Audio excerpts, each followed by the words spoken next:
ባለፈው በጣም ግርግር ስለነበረ ምንም መደማመጥ አልቻልንም። እኛም የምንነግራችሁን አልሰማችሁንም፣ እናንተ የምትነግሩንም መደማመጥ አልቻልንም። እኔ ዛሬ የጠሯችሁ ዋነኛው ምክንያት ይሄ ቀለበት አግባብ አይደለም፣ ተረጋግተህ እንድታስበው ስለምፈልግ ነው። ያደረከው ቀለበት ልክ አይደለም። ያረክበት ወቅት ደግሞ እዛው ጉዳይ ላይ ነው እንዴ? አዎ፣ ያረክበትን ጊዜ ልክ አይደለም። ገባህ አይደለ? ቢያንስ የሩታ ነገሮች ዳር ያዙልኝ። የሩታን ነገር ዝጋና ና ተመለስ።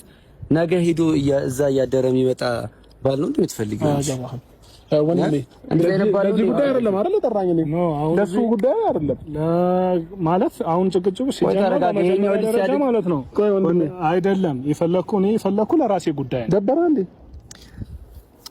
አይ ደበረ ሆይ እኔ አሁን አንተን ጉዳይ የማስተናግድበት እንትን የለኝም። እኔ እኮ አይመለከተኝም። ገባሽ? የሩታ ወንድም ስለሆንኩ እንጂ እኮ ለኔ እኮ ምንም አንቺ ቀለበት አደረገልሽ እኔ አንቺ አላፈጥሽ ምን አይደልሽ ያስመሰለብህ ግን እንደዛ ነው። ጭራሽ ነው ምንም ማስመሰለሽ ቆንጆ ለአንተ ስላላገኘህ ለአንተ ነው ልልት የሆነችው ለአንተ ነው ልልት የሆነችው ገባ ለአንተ ቆንጆ የሆነ በሙሉ ለሁሉም ሰው ቆንጆ የሆነ ያጣለምባይ ተሳድቦ ሄዳል አሉ። አይ ካንቺ ምን ፈልገህ ነው የምትሆነው?